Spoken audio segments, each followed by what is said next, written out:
اللہ اکبر اللہ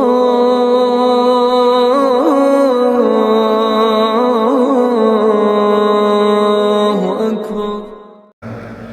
یہ وہ ہستیاں ہیں جن کو اللہ ذو الجلال نے چنا، اور ان کی چناؤ کی ایک وجہ یہ بھی تھی کہ آپ کی محبت میں اس طرح وہ سرشار تھے۔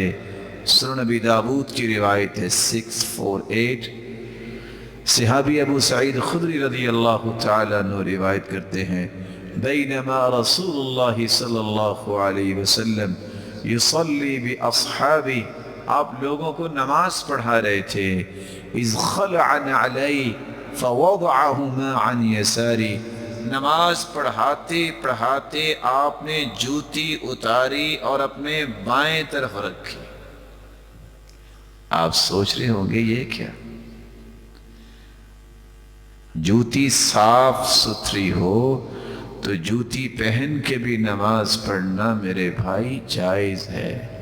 صحابی سے سوال کیا نا، اکان النبی صلی اللہ علیہ وسلم یصلی فی نعلی، کیا اللہ کے رسول صلی اللہ علیہ وسلم جوتی پہن کے نماز پڑھتے؟ قال نعم، جی ہاں۔ اگر جوتی صاف ہے آپ نماز پڑھ سکتے ہیں، لیکن عرف کا خیال کرنا ضروری ہے۔ اب اس کا مطلب یہ نہیں ہے کہ جو کچھ لگا ہو جوتی کو آپ آرام سے مسجد میں آئیں اور کارپٹ پہ آئیں۔ یہ ادب و آداب بھی سکھائے ہیں تو کس نے سکھائے ہیں؟ محمد کریم نے سکھائے ہیں۔ آپ نے نماز کے اندر جوتی اتاری، بائیں طرف رکھ دی۔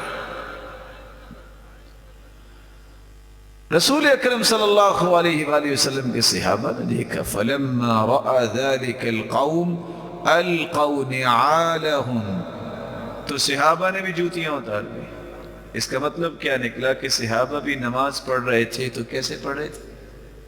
بولے جوتی پہن کے۔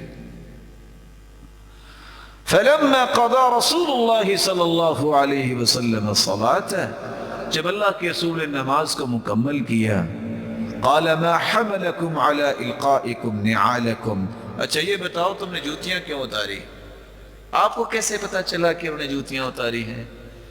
آپ صلی اللہ علیہ وسلم کے معجزات تو اتنے ہیں کہ رات ختم ہو جائے معجزے ختم نہیں ہوں گے، لیکن آپ کا ایک معجزہ مبارک یہ بھی تھا، جس طرح آپ کی مبارک آنکھیں تھی جس سے آپ دیکھتے تھے، نماز کی حالت میں آپ کے دونوں مبارک کندھوں کے درمیان مہر نبوت تھی، مثل زر الحجلہ، جس طرح کبوتری کا انڈا ہوتا ہے اس شکل کی۔